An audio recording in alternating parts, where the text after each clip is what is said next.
Hello दोस्तों, मैं doctor Pradeep Kumar Gautam आप सभी के बीच में आज गोरखनाथ जी का व्यक्तित्व एवं कृतित्व लेकर उपस्थित हुआ हूँ। अगर हम लोग देखें तो इसके अंतर्गत हम लोग बीए प्रथम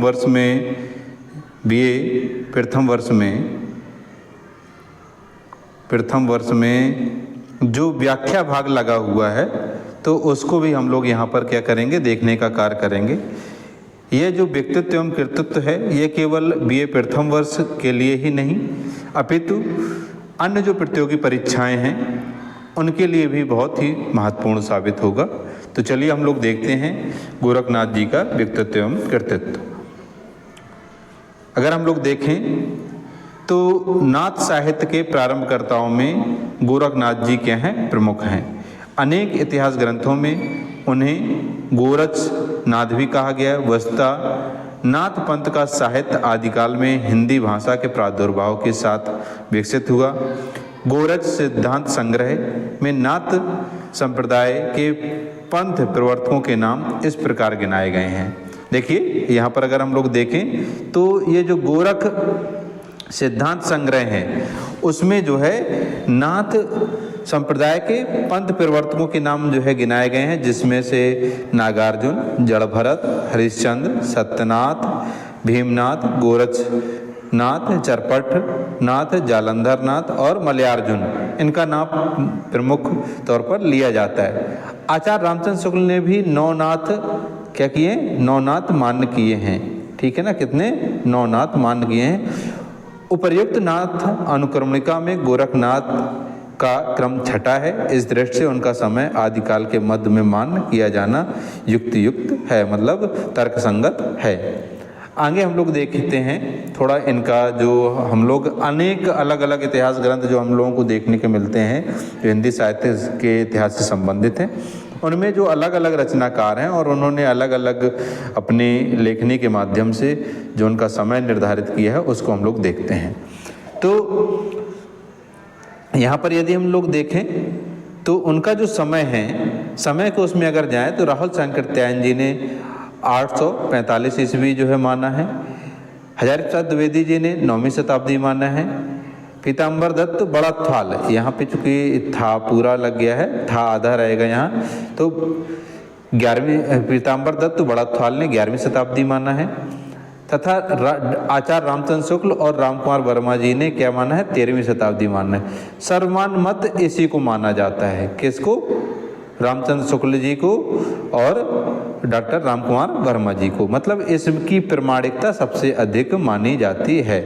अगर हम लोग देखें तो इनका जो जन्म है वो कांगड़ा पंजाब में हुआ था। इनका कार्य क्षेत्र जो है वो मूलतः क्या था, गोरखपुर था।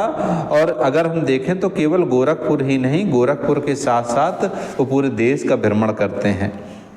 इनकी ये जाति से ब्राह्मण थे। इनके गुरु मत्स्येंद्र नाथ थे।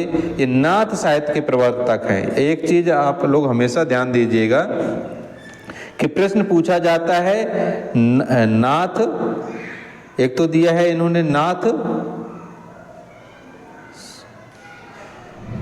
इन्होंने इसमें दिया गया है नाथ साहित्य और नाथ पंथ। देखिए अगर प्रश्न आए नाथ पंथ तो नाथ पंथ के जो प्रवर्तक हैं वो अलग हो जाते हैं और नाथ साहित्य के प्रवर्तक कौन हो जाते हैं, गोरखनाथ हो जाते हैं। अगर प्रश्न पूछा जाए नाथ पंथ के प्रवर्तक कौन है तो नाथ पंथ के प्रवर्तक मूलतः जो है मत्स्येंद्र नाथ को माना जाता है। किन्हें माना जाता है, मत्स्येंद्र नाथ को, मत्स्येंद्र नाथ को माना जाता है। तो हम लोगों को यह ध्यान देना है। और नाथ साहित्य का प्रवर्तक किसको माना जाता है, गोरखनाथ को माना जाता है, गोरखनाथ।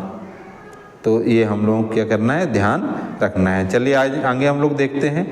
तो आगे क्या है, गोरखनाथ के गुरु मत्स्येंद्र नाथ हैं। हिंदी और संस्कृत में गोरखनाथ के नाम से रचित अनेक रचनाएं उपलब्ध हैं, किंतु उनमें से अधिकांश की प्रमाणिकता संदिग्ध है। पीताम्बर दत्त बड़थवाल ने हिंदी साहित्य सम्मेलन प्रयाग से प्रकाशित गोरखवाणी में उनकी शब्द पद आदि 40 पुस्तकों को प्रस्तुत किया। उनके अनुसार शब्दी जो है, अगर प्रश्न पूछा जाए तो जो शब्दी रचना है उनकी, उसको सबसे प्रमाणिक माना है पीताम्बर दत्त बड़त्वाल जी ने। आगे हम लोग देखें तो आचार्य रामचंद्र शुक्ल, कौन? आचार्य रामचंद्र शुक्ल के अनुसार नाथ संप्रदाय के सिद्धांत ग्रंथों में ईश्वरीय उपासना के बाह्य विधानों की अपेक्षा प्रकट की गई है। घट के भीतर ही ईश्वर को प्राप्त करने पर जोर दिया गया है। नाथ पंथ के यही सिद्धांत आगे चलकर भक्ति काल के निर्गुण कवियों की रचनाओं में विकसित हुए। वस्तुतः में भक्ति काल का निर्गुण काव्य गोरखनाथ के नाथपंथी साधुओं का है। मतलब क्या है कि अगर हम लोग देखते हैं तो जो गोरखनाथ जी की जो वैचारिकी है, जो चिंतन है, जो चेतना है, वो चेतना जो है हम लोगों को जब हम लोग भक्ति काल पढ़ेंगे तो भक्ति काल में जो आपके संत साहित्य के रचनाकार हैं उनकी वैचारिकी वही दिखाई देती है। आगे हम लोग देखें तो गोरखनाथ के नाम से प्रख्यात रचनाओं में शब्दी, प्राण संकली, आप लोगों को क्या करना है, ये जो महत्वपूर्ण रचना है इनको नोट कर लेना है, जिससे कि आप लोगों को ये मालूम रहे कि कौन कौन सी रचनाएं गोरखनाथ जी की हैं। तो गोरखनाथ की रचनाओं में शब्दी, पद, प्राण संकली, शिष्या दर्शन, नरवय बोध, अभय मात्रा जोग, आत्मबोध, 15 तिथि, सप्तवार, मच्छिंद्र, गोरख बोध, रामावली, ज्ञान तिलक, ज्ञान चौतीसत तथा पंचमात्रा विशेष रूप से क्या है, उल्लेखनीय है। इन काव्य कृतियों में आध्यात्मिक योग साधना के साथ साथ नीति ज्ञान की भी प्रस्तुति मिलती है। गुरु की महिमा, इंद्रिय निग्रह, वैराग्य, प्राण साधना, मना साधना, शून्य समाधि, कुंडली जागरण आदि अनेक विषयों का अटपटी भाषा में गूढ़ वर्णन इन ग्रंथों की प्रमुख विशेषताएं हैं। चित्त की शुद्धता और नैतिकता में आस्था की दृष्टि से भी गोरखनाथ के साहित्य का महत्व है। गोरखनाथ की हिंदी कृतियों की भाषा पुरानी हिंदी है। उसके कुछ उदाहरण इस प्रकार हैं, हम लोग देखें तो लिखा गया है, 9 लख पातर आगे नाचे, पीछे सहज अखाड़ा, ऐसे मन लो जोगी खेले, अंतर बसे भंडारा। घन जौवन की करे न आस, चित्त नरासे कामनी पास, गगन मंडल में गाय बियाई, और कागद दही जमाया। तो ये जो है हम लोगों को क्या मिलता है, इस तरीके की भाषा गोरखनाथ जी की हमें क्या मिलती है, उनके साहित्य में देखने को प्राप्त होती है। आगे हम लोग देखें तो हिंदी भाषा के प्रारंभिक विकास काल में प्राप्त इन विविध उदाहरणों में हिंदी का सहज प्रच्छन्न रूप दिखाई देता है। अपभ्रंश, फारसी आदि अनेक देसी विदेशी भाषाओं के शब्द भी देशज शब्दों के साथ घुल मिलकर गोरखनाथ की काव्य भाषा में प्रयुक्त हुए हैं। हिंदी की परिवर्ती विकास यात्रा में यह साहित्यिक भाषिक रूप नींव का पत्थर बना है। भक्ति साहित्य को समझने की दृष्टि से गोरखनाथ की काव्य कृतियों का विशेष महत्व है। तो ये चीज़ें हमें क्या मिलती हैं, देखने को प्राप्त होती हैं। फिर आगे हम लोग देखें तो अब देखिए, अभी तक तो हम लोगों ने क्या है, गोरखनाथ जी की जो बहुत महत्वपूर्ण चीज़ें हैं उनको हम लोगों ने देखने का काम किया है। चूँकि ये वीडियो अगर एक तरीके से देखा जाए तो बीए स्तर के छात्रों के लिए बनाया गया है। किसके लिए? बीए स्तर के छात्रों के लिए। तो इसमें हमने बहुत अधिक डिटेल्स के साथ गोरखनाथ जी को नहीं देखा है। जितना हमें ज़रूरत है उससे फिलहाल में हमने अधिक ही देखा है। लेकिन जो हम लोग हिंदी साहित्य का इतिहास पढ़ रहे हैं तो हिंदी साहित्य के इतिहास के अंतर्गत जब हम लोग गोरखनाथ जी को पढ़ेंगे तो आप लोग निश्चित मानिए कि वहाँ पर गोरखनाथ जी को हम बहुत विस्तार के साथ पढ़ेंगे। हम देखेंगे कि उनके बारे में किन किन रचनाकारों ने क्या क्या कहा है, जो नाथ साहित्य है और सिद्ध साहित्य है उनमें क्या अंतर है, नाथ साहित्य की विशेषताएं क्या है, इन सभी को हम लोग अध्ययन करते हुए फिर गोरखनाथ का अध्ययन करेंगे। तो चलिए हम लोग अब आज जो बीए प्रथम वर्ष में इसमें आपके लगी हुई हैं गोरखवाणी की शब्दी, उनका जो है हम लोग क्या करेंगे, अध्ययन करेंगे। तो चलिए हम लोग देखते हैं। पहला जो है क्या है, अगर हम लोग देखें तो क्या है, अदेश देशिवा देश विचारिवा अधिसिटी राशिवा चिया, और पाताल की गंगा ब्रह्मांड चढ़ाईवा तहाँ विमल जल पिया। तो यहाँ पर क्या कहते हैं कि आदेश, आदेश का मतलब होता है न देखे हुए, मतलब देखा किसको नहीं है, न देखे हुए, तो देखा किसको नहीं है, परब्रह्म को नहीं देखा। किसको नहीं देखा? परब्रह्म को हम लोगों ने नहीं देखा। तो परब्रह्म ना देखे हुए को क्या करना? देशिवा, मतलब देखना चाहिए, मतलब अदेशिवा मतलब जिसको देखा नहीं है उसको क्या करना चाहिए? देशिवा का मतलब है देखना चाहिए। क्या? देखना चाहिए। फिर आगे दिया है देश विचारिवा, और फिर जब हम लोग उसको ना देखे हुए को देख लें तो उस पर क्या करना चाहिए? देश विचारिवा, मतलब देख कर क्या करना चाहिए? देखकर विचार करना चाहिए। ठीक है, विचार करना चाहिए। तो ये तो फिर क्या है? अधिसिटी राशिवा चिया, और इसके साथ क्या कह रहे? अधिसिटी राशिवा चिया, और इसके बाद अधिसिटी का मतलब है आँखों से। अब देखिए हम लोग यहाँ इसको थोड़ा हटा देते हैं। अधिसिटी, अब यहाँ इस अर्थ तक हम लोगों, अधिसिटी का मतलब है आँखों से। आँखों से क्या करना चाहिए? आँखों से नहीं, राशिवा चिया, आँखों से ही नहीं, क्या करना चाहिए? मन से, मन से देखने का प्रयास करना चाहिए, प्रयास करना चाहिए। ठीक है, तो ये जो है आपका हो गया पहली पंक्ति की व्याख्या। फिर दूसरा दिया है पाताल की गंगा ब्रह्मांड चढ़ाई बा तहाँ विमल जल पिया। तो पाताल की गंगा ब्रह्मांड चढ़ाईवा जहाँ विमल रस पिया। तो यहाँ पर कहना क्या चाह रहे हैं गोरखनाथ जी? पाताल की गंगा, ब्रह्मांड का मतलब है हमारे जो सिर को जो है कुंड, जो सिर है जहाँ ब्रह्मरंध्र बोला जाता है, जहाँ से पूरी की पूरी इंद्रियों का जागरण हो जाता है, उसको ब्रह्मरंध्र कहा गया है। तो क्या कह रहे हैं कि जो पाताल का मतलब है मणिपुर चक्र, मतलब जो सबसे निम्न स्तर, सबसे नीचे का जो चक्र होता है उसको क्या करना चाहिए? ऊपर उच्च स्तर पर क्या उठाकर ब्रह्मरंध्र को क्या करना चाहिए? जानना चाहिए। और जो व्यक्ति क्या करता है? तहाँ विमल जल पिया, जो व्यक्ति ब्रह्मरंध्र उपासना पद्धति में कहाँ रंध्र को जान लेता है, वो व्यक्ति निर्मल रस का पान करता है। मतलब जो है वह जो सांसारिक विषय वासना है उनसे मुक्त हो जाता है, अपनी वस्तु स्थिति को वो पहचानने लगता है। तो ये चीज़ तो हो गई व्याख्या। आगे हम लोगों ने इसको और भी दिया है, तो उसको हम लोग देखें। इसकी व्याख्या ये यहाँ पर हम लोगों ने दे दी है। अगर आप लोग चाहें तो इसको लिखते भी चलेंगे।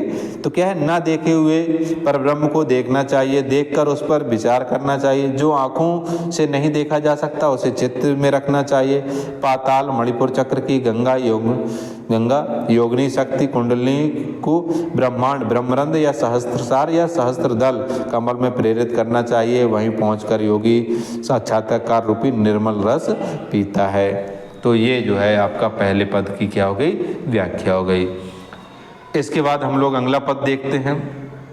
तो अगला है क्या है? वेद कतेव न साणी सब ढकी यदि आणी गगन सिसर मही शबद प्रकाश्या तह बूझे अलस बिनाणी।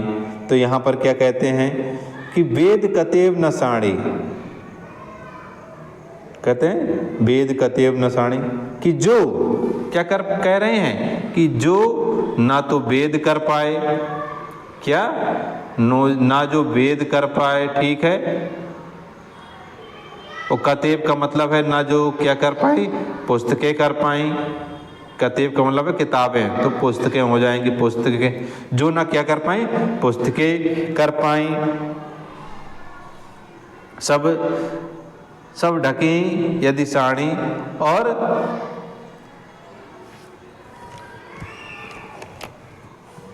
और ना ही चारों खान की क्या कर पाई, बाड़ी कर पाई। गगन सिसर में शबद प्रकाश्या, तै बुझे अलस बिनाई। तो वहाँ पर क्या कह रहे हैं कि यह सब तो आच्छादन ढकी इसके नीचे ले आए। उन्होंने तो सत्य को प्रकट करने के बदले उसका आवरण डाल दिया। यदि ब्रह्म के स्वरूप का यथार्थ ज्ञान तुम्हें अभीष्ट है तो ब्रह्मरंध्र गगन शिखर में समाधि द्वारा शब्द प्रकाश में आता है, उससे विज्ञान रूपी अलक्ष्य ब्रह्म का ज्ञान प्राप्त करते हैं। यहाँ पर क्या है, वैज्ञानिकता की बात उन्होंने क्या की है। ठीक है, तो आगे हम लोग इसके अर्थ को भी दे दिया है, तो आप लोग यहाँ से देख लीजिएगा क्या कह रहे हैं। परब्रह्म का ठीक ठीक निर्वचन न वेद कर पाए, न किताबी धर्मों की पुस्तकें और न चारों खान की वाणी, ये सब तो आच्छादन ढकी के नीचे ले आए। उन्होंने तो सत्य को प्रकट करने के बदले उस पर आवरण डाल दिया। यदि ब्रह्म के स्वरूप का यथार्थ ज्ञान तुम्हें अभीष्ट है तो वह ब्रह्मरंध्र गगन शिखर में समाधि द्वारा जो शब्द प्रकाश में आता है उसमें विज्ञान रूपी अलक्ष्य परब्रह्म का ज्ञान प्राप्त करो। ठीक है, फिर देखती है अगला पद। तो अगला है हसिवा सेलिवा रहिवा रंग, काम क्रोध ना करिबा संग, हसिवा सेलवा गईबा गीत, दिन करी राशि आपना चीत। अब यहाँ पर क्या कहते, वो कहते हैं कि हसिवा सेलवा कि मनुष्य को क्या करना चाहिए, हंसना चाहिए। ठीक है, सेलवा का मतलब है खेलना चाहिए। क्या करना चाहिए, खेलना चाहिए। ठीक है, फिर है रहीवा रंग, और जो है रंग का मतलब है मस्त रहना चाहिए, और हमेशा क्या करना चाहिए, मस्त रहना चाहिए। फिर आगे है कि हंसवा सेलवा गईबा गीत। फिर कहते हैं हंसना चाहिए, खेलना चाहिए, मस्त रहना चाहिए, लेकिन कभी क्रोध नहीं करना चाहिए, क्रोध नहीं करना चाहिए। ठीक है ना। और फिर आगे कहते हैं हंसबा सेलवा गईबा गीत, और क्या कहते हैं हंसते खेलते हुए क्या करना चाहिए, गीत गाना चाहिए। और दृढ़ करी रास अपना चित, और अपने मन को हमेशा क्या करना चाहिए, चित्त को मजबूत करना चाहिए, मतलब दृढ़ रखना चाहिए। ठीक है, तो ये जो है यहाँ पर गोरखनाथ जी कहते हैं। तो आगे हम लोग देखते हैं व्याख्या।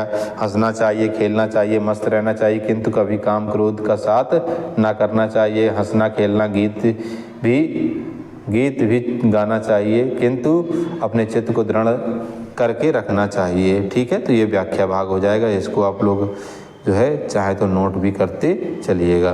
फिर आगे हम लोग देखते हैं हसिवा सेलिवा धरिवा ध्यान, ऐनिसी कथिवा ब्रह्म ज्ञान, हंसे सेले न करे मन भंग, तो ते निश्चय सदा नाथ के संग। यहाँ क्या कहते हैं हंसवा सेलवा धरिवा ध्यान करे, हंसना भी चाहिए, खेलना भी चाहिए और ध्यान भी करना चाहिए। ऐनिस कथिवा ब्रह्म ज्ञान, और इसके साथ रात दिन अगर इसका हम लोग संधि विच्छेद करेंगे तो अहर्निशी होगा। तो अहर्निशी का मतलब होता है रात और दिन। दिन, अहर का मतलब दिन और रात,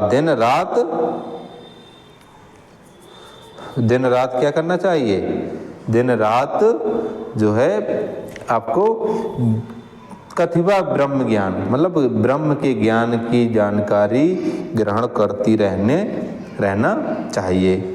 इसके साथ आगे है हंसे सेले न करे मन भंग, ते निश्चय नाथ के संग।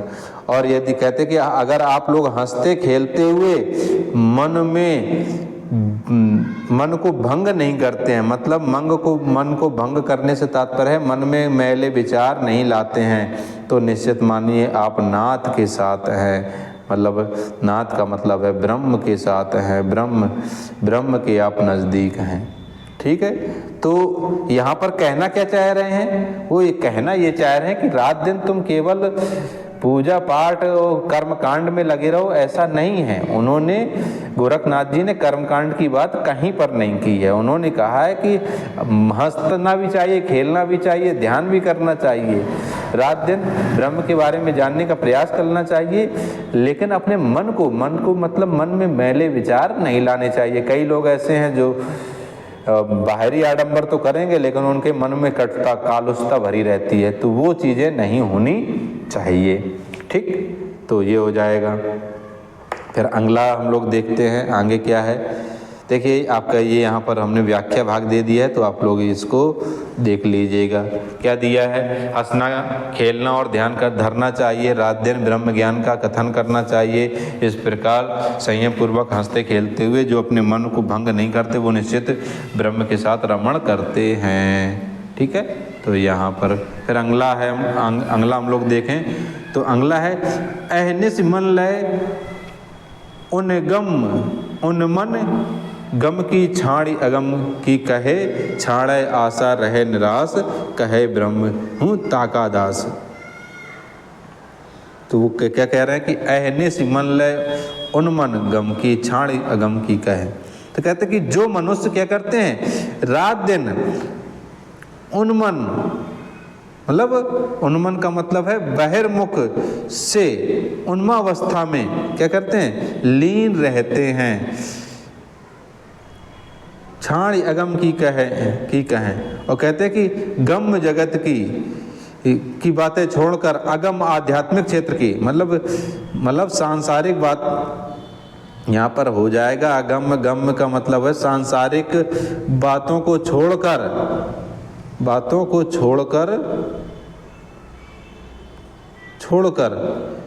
क्या करे व्यक्ति ध्यान धरे। क्या करे, ध्यान धरे या ध्यान करे, तो निश्चित है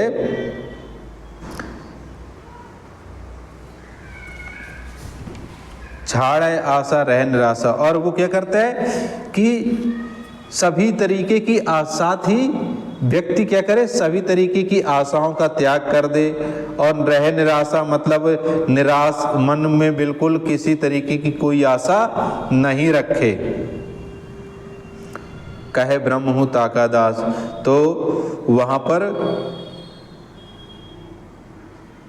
पर वो व्यक्ति क्या करता है, कहे ब्रह्म हूँ ताका दास, कि ब्रह्म भी उसका क्या हो जाता है, दास हो जाता है। मतलब जो व्यक्ति जो आपके सांसारिक चीज़ें हैं, सांसारिक बंधनों से मुक्त होकर जो ब्रह्म की उपासना में, मतलब ब्रह्म उपासना से तात्पर्य है वो ध्यान की निद्रा में जाता है, ध्यान करने लगता है, सजग हो जाता है, अपनी इंद्रियों के प्रति सजग हो जाता है, वह व्यक्ति, उस व्यक्ति का ब्रह्म भी क्या होता है, दास होता है। चलिए तो फिर हम लोग देखें इसका व्याख्या भाग। इसमें दिया है जो रात दिन बहिर्मुख मन की उन्मनावस्था में लीन किए भी रहता है। गम जगत की बातें अगर आए तो सांसारिक यहाँ ध्यान रखना, सांसारिक जगत की बातें छोड़कर अगम मतलब आध्यात्मिक क्षेत्र की बातें करता है और सब आशाओं को छोड़ देता है। मतलब आशावान, बहुत अधिक आशाएं व्यक्ति जब पालता है तो स्वाभाविक है वो आशाएं पूर्ति नहीं होती तो मन में कष्ट पैदा होता है। कष्ट पैदा होने का मतलब है आपका मन में स्थिरता नहीं है, तो कोई आशा नहीं रखता, वह ब्रह्म से भी बढ़कर है, ब्रह्म उसका दासत्व स्वीकार करता है। तो ये जो है आपकी क्या हो गई, व्याख्या भाग हो गई। हम लोगों ने आज अगर हम लोग देखें तो आज हम लोगों ने जो इनकी शब्दी थी उसका व्याख्या भाग देखा है। आगे चलकर जो इसकी और इनके कुछ और पद हैं उनको हम लोग देखेंगे। आज के लिए हम लोग इतना ही अध्ययन करेंगे।